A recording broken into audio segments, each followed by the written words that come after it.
ಸಂಗೀತಳ ಮಗಳು ಶ್ವೇತಾ ತನ್ನ ಗೆಳತಿ ಕಾವ್ಯಳನ್ನು ಭೇಟಿಯಾಗಿ ಮಾತುಕತೆ ಮುಗಿಸಿ ಬೇಗ ಬೇಗ ಮನೆಯ ದಾರಿ ಹಿಡಿದಳು. ಮನೆಯೊಳಗೆ ಬಂದ ತಕ್ಷಣ ಯಾಕಾದರೂ ಅಷ್ಟು ಬೇಗ ಮನೆಗೆ ಬಂದೆನೋ ಎಂದು ಪೇಚಾಡಿಕೊಂಡಳು. ಕಾರಣವಿಷ್ಟೇ, ಅವಳ ತಾಯಿ ಸಂಗೀತ ಮತ್ತು ರಾಜೇಶ್ ಜೊತೆಯಾಗಿ ಕುಳಿತು ಸಂಜೆಯ ಕಾಫಿ ಇರುತ್ತಿದ್ದರು. ಶ್ವೇತಾ ರಾಜೇಶ್ ಕಡೆ ತಿರುಗಿ ಪರಿಚಯದ ಮುಗುಳ್ನಗೆ ಬೀರುವುದರಲ್ಲಿ ನಮಸ್ತೆ ಸಹ ಹೇಳಲಿಲ್ಲ. ದುರ್ದಾನ ಪಡೆದವಳಂತೆ ಮುಖ ಗಂಟಿಟ್ಟುಕೊಂಡು ಸರಸರ ತನ್ನ ಕೋಣೆಗೆ ಹೊರಟು ಹೋದಳು. ಅವಳ ಅಂಥ ವರ್ತನೆಯಿಂದ ತಾಯಿ ಸಂಗೀತ ಸಂಕೋಚ ಪಟ್ಟುಕೊಳ್ಳುತ್ತಾ ಮನದಲ್ಲೇ ಮಗಳ ಮೇಲೆ ಕೆಂಡ ಕಾರಿದಳು. ನಾನು ಹೊರಟ ನಂತರ ಶ್ವೇತಾ ನಿನ್ನೊಂದಿಗೆ ಜಗಳ ಆಡುವುದಿಲ್ಲ ತಾನೆ? ರಾಜೇಶ್ ಕೇಳಿದರು. ಅವಳ ಕೋಪ ಬೇಗ ಕರಗುವುದಿಲ್ಲ ಬಿಡಿ. ಇವತ್ತು ರಾತ್ರಿ ದೊಡ್ಡ ಗಲಾಟೆ ಮಾಡದೆ ಊಟ ಮಾಡುವವಳಲ್ಲ, ಸಂಗೀತ ದುಗುಡದಿಂದ ಹೇಳಿದಳು. ನಾನು ನಿನ್ನನ್ನು ಭೇಟಿಯಾಗಲು ಇಲ್ಲಿಗೆ ಬರುವುದನ್ನು ಆದಷ್ಟು ನಿಲ್ಲಿಸುವುದೇ ಒಳ್ಳೆಯದು. ನಾನು ನೆಮ್ಮದಿಯಾಗಿರಲು ನಿಮ್ಮ ಸ್ನೇಹದ ಆಸರೆ ನನಗೆ ಬೇಕೇ ಬೇಕು ಎಂದು ಈ ಹುಡುಗಿಗೆ ಹೇಗೆ ಬಿಡಿಸಿ ಹೇಳಲಿ? ನೀನು ಅವಳೇನನ್ನು ಬೈದು ಗದರಿ ಮಾಡಲು ಹೋಗಬೇಡ. ಕೆಲಸ ಇನ್ನಷ್ಟು ಕೆಡುತ್ತದೆ. ರಾಜೇಶ್ ಅವಳೆಂದು ನಿಮ್ಮನ್ನು ತನ್ನ ತಂದೆಯ ಸ್ಥಾನದಲ್ಲಿರಿಸಿ ನೋಡಲಾರಳೇನೋ ಅನ್ಸುತ್ತೆ. ಅವಳು ದೊಡ್ಡವಳಾಗ್ತಿದ್ದಾಳೆ. ಒಂದಲ್ಲ ಒಂದಿನ ಅವಳು ನಿನ್ನ ಭಾವನೆಗಳನ್ನು ಅರ್ಥ ಮಾಡಿಕೊಳ್ಳಬಹುದು, ತನ್ನ ಮನಸ್ಸು ಬದಲಾಯಿಸಿಕೊಳ್ಳಬಹುದು. ಅಯ್ಯೋ ಬಿಡಿ, ನಾನು ಇಡೀ ಜನ್ಮ ಹೀಗೆ ಒಂಟಿಯಾಗಿ ಕೊರಗುತ್ತಿದ್ದರೂ ಅವಳಿಗೇನು ಅನಿಸದು. ಆದರೆ ನಿಮ್ಮೊಂದಿಗೆ ಸಂಸಾರ ಹೂಡುತ್ತೇನೆ ಅಂದ ಕ್ಷಣ ಅವಳಿಗೆ ತನ್ನ ತಂದೆಯ ನೆನಪಾಗಿ ಬಿಡುತ್ತದೆ. ನನ್ನ ಮನಸ್ಸಿಗೂ ತುಸು ನೆಮ್ಮದಿ ಬೇಕು ಎಂಬುದರ ಕಡೆ ಒಂದಿಷ್ಟು ವಿಚಾರ ಮಾಡದೆ ಅವಳು ತನ್ನ ಸ್ವಾರ್ಥದ ಬಗ್ಗೆ ಮಾತ್ರ ಚಿಂತಿಸುತ್ತಾಳೆ. ಅವಳೇಕೆ ಹೀಗೆ ಸ್ವಾರ್ಥಿಯಾದಳೋ? ಸಂಗೀತ ತುಸು ಕೋಪದಲ್ಲೇ ಗುಡುಗಿದಳು. ನೀನು ಅನಗತ್ಯವಾಗಿ ಟೆನ್ಷನ್ ತೆಗೆದುಕೊಳ್ಳುತ್ತಿರುವೆ. ಮುಂದೆ ಒಂದು ದಿನ ಎಲ್ಲ ಸರಿಯಾಗುತ್ತದೆ ಬಿಡು ಎಂದು ಸಂಗೀತಾಳಿಗೆ ಸಾಂತ್ವನ ಹೇಳಿ ಅವರು ಹೊರಟು ನಿಂತರು. ಅಂದು ರಾತ್ರಿ ಸಂಗೀತ ನೆನೆಸಿದಂತೆಯೇ ಶ್ವೇತಾ ರಂಪರಾದಂತಕ್ಕಿಳಿದಳು. ಅವಳು ಊಟ ಮಾಡದೆ ಸಂಪು ಹುಡಿದಳು. ಸಂಗೀತ ಅವಳನ್ನು ಸಮಾಧಾನಪಡಿಸಿದಷ್ಟು ಶ್ವೇತಳ ಕೋಪ ಕಣ್ಣೀರಾಗಿ ಹರಿಯಿತು. ಇಡೀ ಸಮಾಜದ ಮುಂದೆ ನನಗೆ ಅವಮಾನ ಆಗಬಾರದು ಎಂದು ನಿನಗೆ ಅನಿಸಿದರೆ ಮೊದಲು ಆ ರಾಜೇಶ್ ಅಂಕಲ್ ಇಲ್ಲಿಗೆ ಬರುವುದನ್ನು ನಿಲ್ಲಿಸು ಎಂದು ಅದೇ ರಾಗ ಹಾಡತೊಡಗಿದಳು. ಅಂದ್ರೇನಮ್ಮ ನೀನು ಹೇಳುವುದು? ಇಷ್ಟು ವರ್ಷಗಳ ಕೊರಗಿನ ನಂತರವಾದರೂ ನಾನೊಂದಿಷ್ಟು ನೆಮ್ಮದಿ ಕಾಣುವುದು ಬೇಡ ಅಂತೀಯಾ? ಅಷ್ಟು ಕೇಳುವಷ್ಟರಲ್ಲಿ ಸಂಗೀತಳ ಕಂಠ ತುಂಬಿ ಬಂದಿತ್ತು. ಅದೆಲ್ಲ ನನಗೆ ಗೊತ್ತಿಲ್ಲ. ನೀನು ನನ್ನ ಅಮ್ಮ, ನಾನು ನಿನ್ನ ಮಗಳು. ನೀನು ನನಗೆ ಮಾತ್ರ ಸೇರಿದವಳು. ವಯಸ್ಸಿಗೆ ಬಂದ ಮಗಳ ಬಗ್ಗೆ ನಿನಗೆ ಹೆಚ್ಚು ಕಾಳಜಿ ಇರಬೇಕೇ? ಅಥವಾ ಈ ವಯಸ್ಸಿನಲ್ಲಿ ಯಾರೋ ಒಬ್ಬ ಫ್ರೆಂಡ್ ಸಿಕ್ಕಿದನೆಂದು ನೀನು ಪ್ರಾಪ್ತ ವಯಸ್ಕ ಮಗಳನ್ನು ಧಿಕ್ಕರಿಸಿ ಆತನೊಂದಿಗೆ ಹೀಗೆ ವ್ಯವಹರಿಸುವುದು ಸರಿಯೇ? ರಾಜೇಶ್ ಯಾರೋ ಅರಿಯದ ಅಪರಿಚಿತ ವ್ಯಕ್ತಿ ಅಲ್ಲ ಶ್ವೇತಾ, ಅವರು ಈ ಕುಟುಂಬದ ಹಿತೈಷಿ. ಹಿತೈಷಿ ಮೈ ಫುಟ್ ಆಗಿದ್ದರೆ ಅವರ ಜೊತೆಯೇ ನೀನು ಹೊರಟು ಹೋಗಬೇಕಿತ್ತು. ನಾನು ಅನಾಥೆ ತರಹ ಯಾವುದಾದರೂ ಹಾಸ್ಟೆಲ್ ಸೇರಿಕೊಳ್ತೀನಿ. ಒಂದು ಮಾತಂತೂ ನಿಜ ಕಣಮ್ಮ, ಒಮ್ಮೆ ನಾನು ಹಾಸ್ಟೆಲ್ ಸೇರಿದ ಮೇಲೆ ಎಂದೆಂದೂ ನಿನ್ನ ಪ್ರೈವೇಸಿ ಮಧ್ಯೆ ಬಂದು ನನ್ನ ಈ ಮುಖ ಖಂಡಿತ ತೋರಿಸುವುದಿಲ್ಲ. ನೀನು ಅಷ್ಟೇ ಕಣಮ್ಮ. ನಾನು ಸತ್ತೆ ಅಂತೇನಾದರೂ ಗೊತ್ತಾದರೆ ಹಾಸ್ಟೆಲ್ಗೆ ಬಂದು ನನ್ನನ್ನು ನೋಡುವುದು ಬೇಡ ಎಂದು ಮುಖಕ್ಕೆ ಹೊಡೆದಂತೆ ಹೇಳಿದವಳೆ ಶ್ವೇತಾ ಡೈನಿಂಗ್ ಹಾಲ್ನಿಂದ ತನ್ನ ಕೋಣೆಗೆ ಹೊರಟು ಹೋದಳು. ಆ ರಾತ್ರಿ ಸಂಗೀತಾಳಿಗೆ ಒಂದಿಷ್ಟು ನಿದ್ದೆ ಬರಲಿಲ್ಲ. ಮಾಡಿಟ್ಟ ಬಿಸಿ ಅಡುಗೆ ಹರಿ ಅಕ್ಷತೆಯಾಗಿತ್ತು. ತಾಯಿ ಮಗಳಿಬ್ಬರೂ ತಮ್ಮ ದುಃಖದಲ್ಲಿ ಮುಳುಗಿ ಹಾಗೆ ಉಪವಾಸ ಮಲಗಿದರು. ಸಂಗೀತಾಳಿಗೆ ಪುಸ್ತಕದ ಪುಟಗಳನ್ನು ಹಿಂದೆ ಸರಿಸಿದಂತೆ ಗತಕಾಲದ ದಿನಗಳು ನೆನಪಿಗೆ ಬರತೊಡಗಿದವು. ಸಂಗೀತ ಅವಳ ಇಷ್ಟಕ್ಕೆ ವಿರುದ್ಧವಾಗಿ ಆಸ್ತಿವಂತ ಅಳಿಯ ಮನೋಜ್ ಸಿಕ್ಕಿದನೆಂದು ಅವಳ ತಂದೆ ಮದುವೆ ಮಾಡಿ ಮುಗಿಸಿ ಕೈ ತೊಳೆದುಕೊಂಡಿದ್ದರು. ಆದರೆ ಸಂಗೀತ ಮನೋಜ್ರ ದಾಂಪತ್ಯದಲ್ಲಿ ಅವರ ಮನಗಳು ಎಂದೂ ಬೆರೆಯಲೇ ಇಲ್ಲ. ಸ್ನಾತಕೋತ್ತರ ಪದವೀಧರೆಯಾದ ಸಂಗೀತ ಖಾಸಗಿ ಕಾಲೇಜಿನಲ್ಲಿ ಪ್ರಾಧ್ಯಾಪಕಿಯಾಗಿ ಒಳ್ಳೆಯ ಸಂಬಳ ಗಳಿಸುತ್ತಿದ್ದಳು. ಆದರೆ ಮನೋಜ್ ಪಾಲಿಗೆ ಅವಳು ಕೇವಲ ಮನೆಯ ಪರಿಚಾರಿಕೆ ಮಾತ್ರ. ಗಳಿಸುವ ಸೊಸೆ ಮೇಲೆ ಮೊದಲಿನಿಂದ ವಾತ್ಸಲ್ಯವಿಲ್ಲದ ಅತ್ತೆ ಮನೆಯವರು ಸದಾ ಒಂದಿಲ್ಲೊಂದು ಲೋಪದೋಷ ಹುಡುಕಿ ಅವಳ ಬಾಳು ನರಕ ಮಾಡಿಬಿಟ್ಟಿದ್ದರು. ದೊಡ್ಡ ಬಿಸಿನೆಸ್ ಮ್ಯಾಗ್ನೆಟ್ ಎನಿಸಿದ ಮನೋಜ್ ಮದಿರೆಯ ದಾಸನಾದ್ದರಿಂದ ಹೆಂಡತಿಯನ್ನು ಗೌರವಿಸಬೇಕೆಂಬ ಅಭಿಪ್ರಾಯ ಮೊದಲಿನಿಂದಲೂ ಇರಲಿಲ್ಲ. ದೈಹಿಕ ಬಯಕೆ ಪೂರೈಸಲು ಬೇಕಾದನ್ನು ಮಾಡಿಹಾಕಲು ಮಾತ್ರವೇ ಹೆಂಡತಿ ಎಂಬ ಪ್ರಾಣಿಯ ಅಗತ್ಯವಿದೆ ಎಂದು ಭಾವಿಸುವ ಪೈಶಾಚಿಕ ವರ್ತನೆ ಆತನದಾಗಿತ್ತು. ಕುಡಿದು ಬಂದಾಗ ಕೋಪದಲ್ಲಿ ಎಲ್ಲರ ಮುಂದೆ ಆಕೆಯ ಮೇಲೆ ಕೈ ಮಾಡಿದ್ದೂ ಉಂಟು. ಇದೆಲ್ಲದರಿಂದ ರೋಸಿಯೋಗಿ ಮದುವೆಯಾದ ವರ್ಷದಲ್ಲೇ ತವರಿಗೆ ಬಂದು ತಾನಿನ್ನು ಗಂಡನ ಮನೆಗೆ ಹೋಗುವುದಿಲ್ಲ ಎಂದು ಸಂಗೀತ ತಾಯಿ ತಂದೆ ಎದುರು ಗೋಳಾಡಿದಳು. ಅವರು ಅಸಹಾಯಕರಾಗಿದ್ದರು.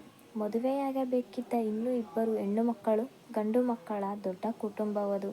ಹೇಗೋ ಮಾಡಿ ಅಳಿಯನನ್ನು ಕೂರಿಸಿಕೊಂಡು ಇಬ್ಬರಿಗೂ ರಾಜಿ ಮಾಡಿಸಿ 2 ತಿಂಗಳ ನಂತರ ಅವಳನ್ನು ಕಳುಹಿಸಿಕೊಟ್ಟರು. ಮತ್ತೆ 3 ತಿಂಗಳು ಕಳೆಯುವಷ್ಟರಲ್ಲಿ ಸ್ಥಿತಿ ಯಥಾಪ್ರಕಾರವಾಗಿತ್ತು. ಹೀಗೆ ವರ್ಷಕ್ಕೊಮ್ಮೆ ಅವಳು ತವರಿಗೆ ಬಂದು 2 ತಿಂಗಳು ಅಲ್ಲೇ ಇದ್ದು ಮತ್ತೆ ಗಂಡನ ಮನೆಗೆ ಮರಳುವುದು ನಡೆಯುತ್ತಲೇ ಇತ್ತು. ಅಂತೂ ಮಗಳು ಶ್ವೇತಾಳಿಗೆ 9 ವರ್ಷ ತುಂಬುವಷ್ಟರಲ್ಲಿ ಅವಳ ತಂಗಿ ತಮ್ಮಂದಿರೆಲ್ಲ ಸೆಟಲ್ ಆಗಿದ್ದರು. ತಾನೇ ಖುದ್ದಾಗಿ ಸಹೋದ್ಯೋಗಿಗಳ ನೆರವಿನೊಂದಿಗೆ ವಕೀಲರ ಬಳಿ ಓಡಾಡಿ ಕೋರ್ಟಿನ ಕಟಕಟೆ ಹತ್ತಿ ವಿಚ್ಛೇದನ ಪಡೆದಳು. ಆಗಿನಿಂದ ಅವಳ ತವರಿನವರು ತಮ್ಮಂದಿರು ಸಂಗೀತಾಳಿಗೆ ಒತ್ತಾಸೆಯಾಗಿ ನಿಂತರು. ಅವಳು ತವರಿನ ಹಂಗಿನಲ್ಲಿರುವ ಭಾವನೆ ಬರಬಾರದೆಂದು ಬೆಂಗಳೂರಿನಲ್ಲಿ ಒಂದು ಸಣ್ಣ ಫ್ಲಾಟ್ ಕೊಡಿಸಿದರು. ಅಲ್ಲಿ ಸಂಗೀತ ಮಗಳೊಂದಿಗೆ ಹೊಸ ಜೀವನ ಶುರು ಮಾಡಿದಳು. ಮಗಳು ಶ್ವೇತಾಳ ಪಾಲನೆ ಪೋಷಣೆಯಲ್ಲಿ ಅಜ್ಜಿಯ ಧಾರಾಳ ನೆರವಿತ್ತು.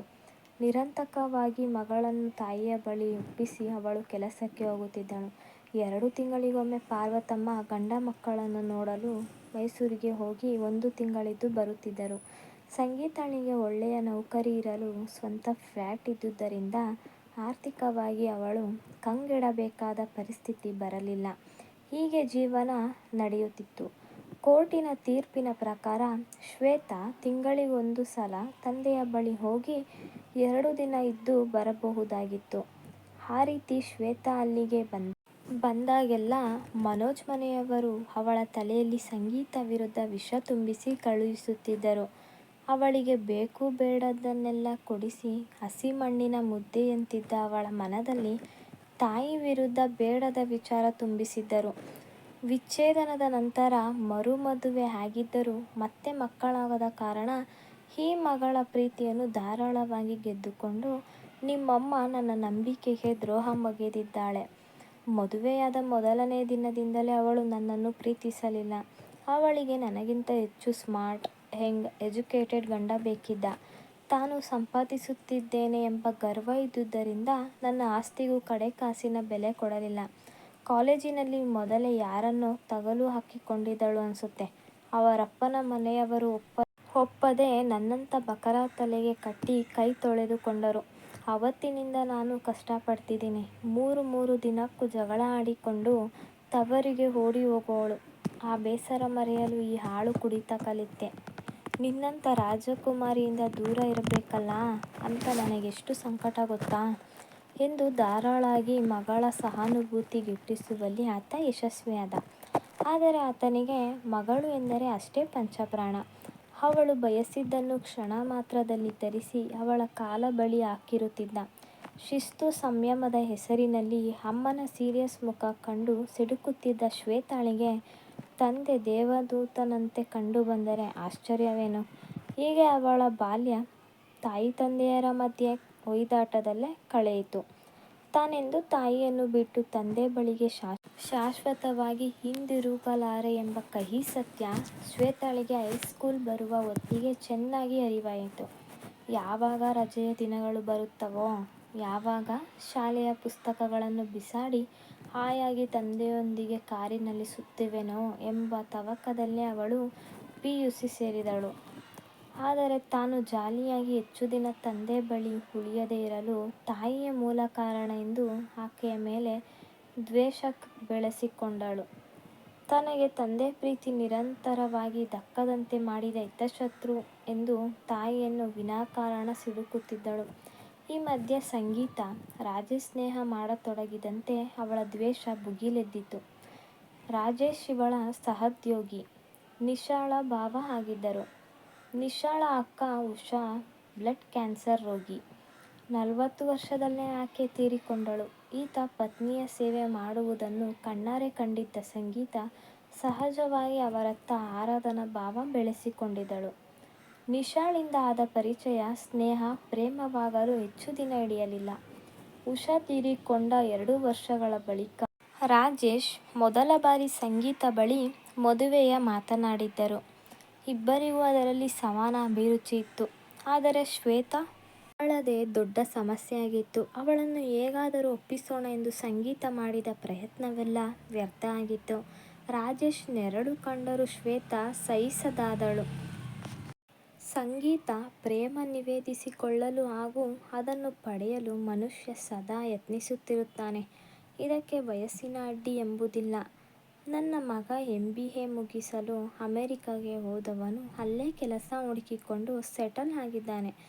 ತಮ್ಮ ತಂಗಿಯರೆಲ್ಲ ಅವರವರ ಸಂಸಾರದಲ್ಲಿ ಬ್ಯುಸಿ.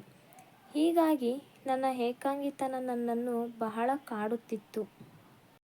ನಿನ್ನ ಸ್ನೇಹವಾದ ಮೇಲೆ ನನಗೆ ಜೀವನದಲ್ಲಿ ಬದುಕುವ ಆಸೆ ಚಿಗುರಿದೆ. ನನ್ನ ಉಳಿದ ಜೀವನವನ್ನು ನಿನ್ನೊಂದಿಗೆ ಸಂತೋಷವಾಗಿ ಕಳೆಯಬಹುದೆಂಬ ನಂಬಿಕೆ ಇದೆ. ಸ್ವಂತ ಬಿಸಿನೆಸ್ ಇರುವುದರಿಂದ ಯಾವುದಕ್ಕೂ ಚಿಂತೆಯಿಲ್ಲ. ನಿನ್ನ ಮಗಳು ನಮ್ಮ ಮಗಳಾಗಿ ಬೆಳೆಯುತ್ತಾಳೆ. ಆದಷ್ಟು ಬೇಗ ಮಗಳನ್ನು ಒಪ್ಪಿಸಿ ನಾವೆಲ್ಲ ಒಂದಾಗಿ ವಾಸವಾಗಿರೋಣ ಎಂದು ರಾಜೇಶ್ ದೃಢವಾಗಿ ತಮ್ಮ ನಿರ್ಧಾರ ತಿಳಿಸಿದಾಗ 40ರ ಹರೆಯದ ಸಂಗೀತಳ ಹೃದಯ ತುಂಬಿ ಬಂದಿತ್ತು. ಹೇಗಾದರೂ ಮಗಳನ್ನು ಒಪ್ಪಿಸುತ್ತೀನಿ ಎಂದು ಆತ್ಮವಿಶ್ವಾಸದಿಂದ ರಾಜೇಶ್ಗೆ ಹೇಳಿದಳಾದರೂ ಅದು ಖಂಡಿತ ಅಷ್ಟು ಸುಲಭದ ಕೆಲಸವಾಗಿರಲಿಲ್ಲ. ನನ್ನ ಮಗಳದು ಮಹಾ ಹಠಮಾರಿ ಸ್ವಭಾವ. ಅವಳು ನಿಮಗೆ ತಂದೆ ಸ್ಥಾನ ನೀಡುವಳು ಅಂತೀರಾ? ತನ್ನ ಮನದಲ್ಲಿನ ಸಂದೇಹವನ್ನು ವ್ಯಕ್ತಪಡಿಸಿದಳು ಸಂಗೀತ.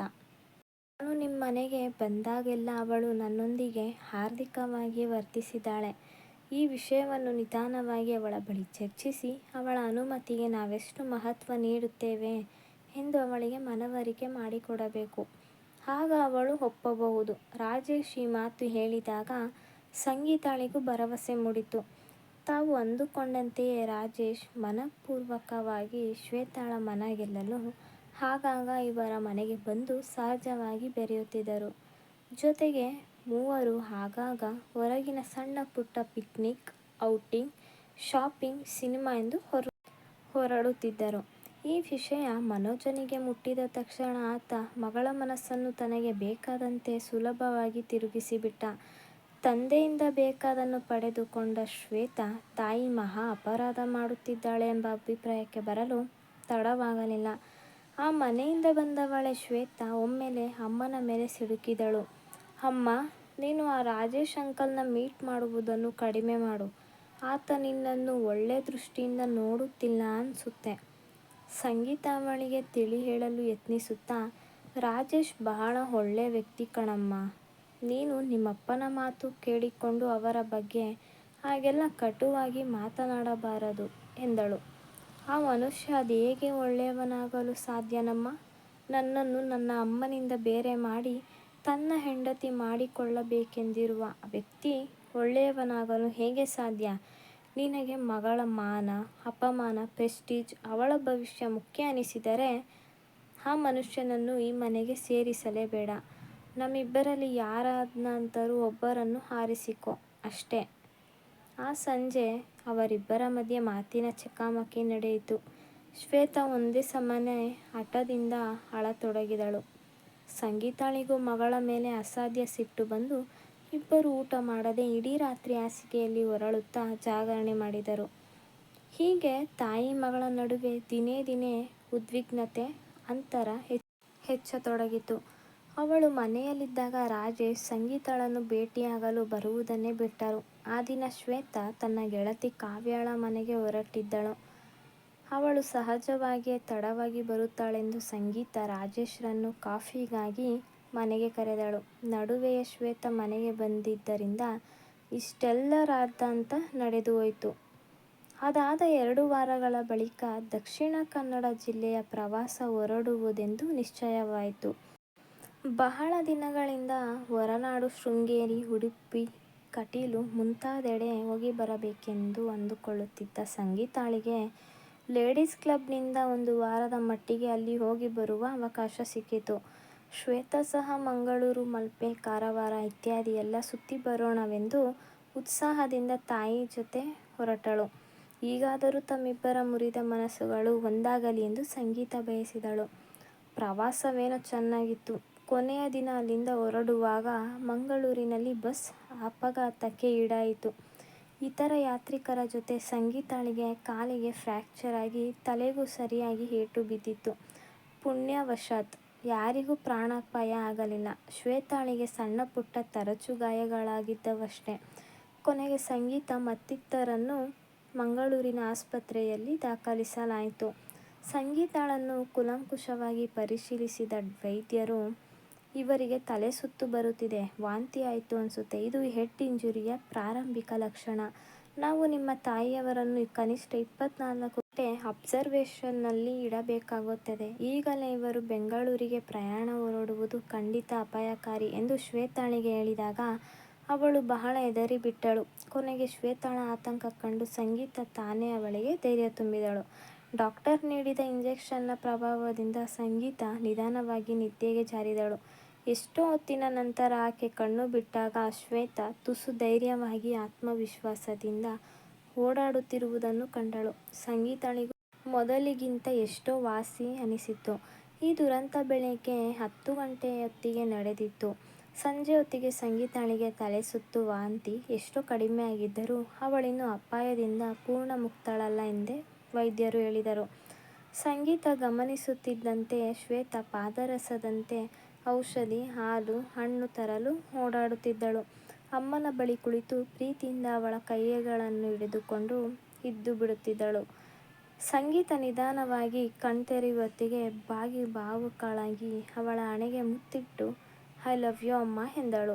ರಾತ್ರಿ 10 ಗಂಟೆ ಹೊತ್ತಿಗೆ ದಿಢೀರೆಂದು ತಮ್ಮ ಮುಂದೆ ಪ್ರತ್ಯಕ್ಷರಾದ ರಾಜೇಶ್ರನ್ನು ಕಂಡು ಸಂಗೀತ ಅವಾಕ್ಕಾದಳು. ಶ್ವೇತಾ ನನಗೆ ಫೋನ್ ಮಾಡಿ ಅಪಘಾತದ ಬಗ್ಗೆ ಹೇಳಿದಳು. ಈಗ ನೀನು ಹೇಗಿರುವೆ ಎಂದು ಸಂಗೀತಳನ್ನು ಪ್ರೀತಿಯಿಂದ ವಿಚಾರಿಸಿಕೊಂಡರು.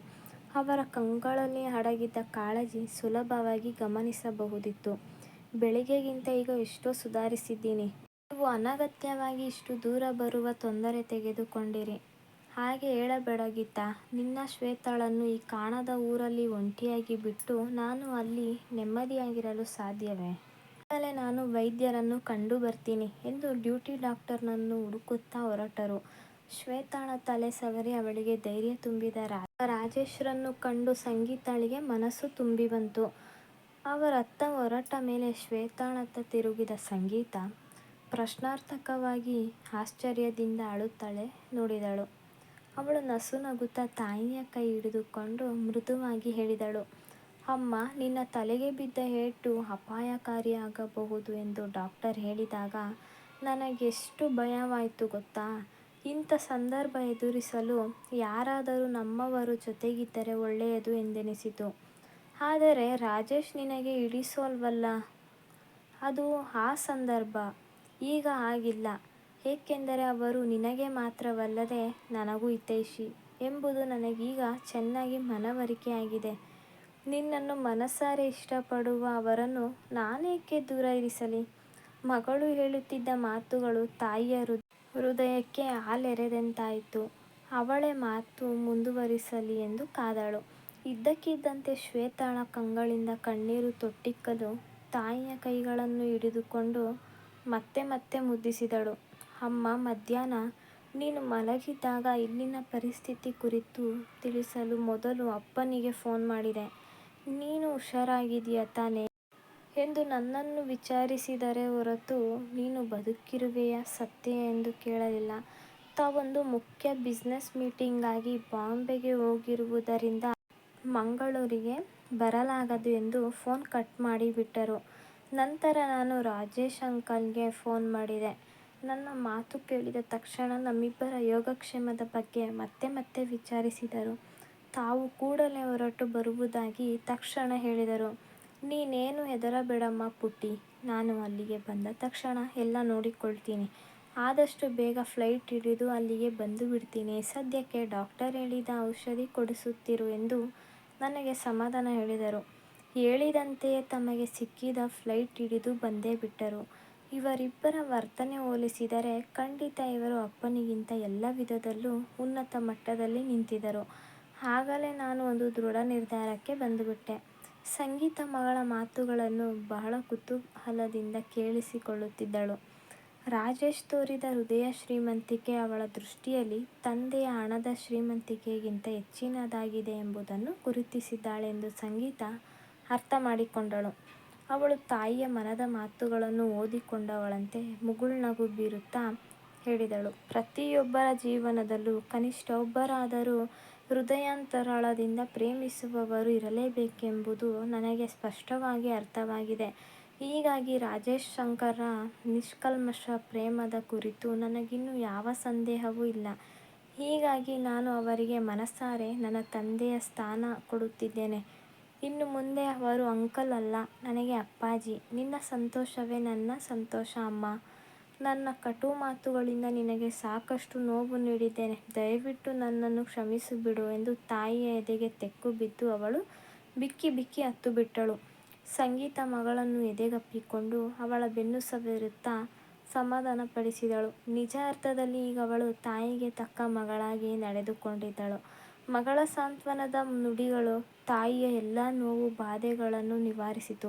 ವೈದ್ಯರ ಅನುಮತಿಯ ಮೇರೆಗೆ 2 ದಿನ ಕಳೆದ ನಂತರ ಒಟ್ಟಿಗೆ ಅವರು ಬೆಂಗಳೂರಿಗೆ ಹಾರಿದಾಗ ಅವರ ಬದುಕಿನಲ್ಲಿ ಹೊಸ ಆಶಾಕಿರಣ ಮೂಡಿತು. ಯಾರಿಗೆಲ್ಲ ಈ ಕಥೆ ಇಷ್ಟ ಆಯಿತೋ ಪ್ಲೀಸ್ ನನ್ನ ಚಾನಲನ್ನು ಲೈಕ್ ಮಾಡಿ, ಸಬ್ಸ್ಕ್ರೈಬ್ ಮಾಡಿ, ಕಮೆಂಟ್ ಮಾಡಿ. ಏನಾದರೂ ತಪ್ಪಿದಲ್ಲಿ ಪ್ಲೀಸ್ ಕ್ಷಮಿಸಿ.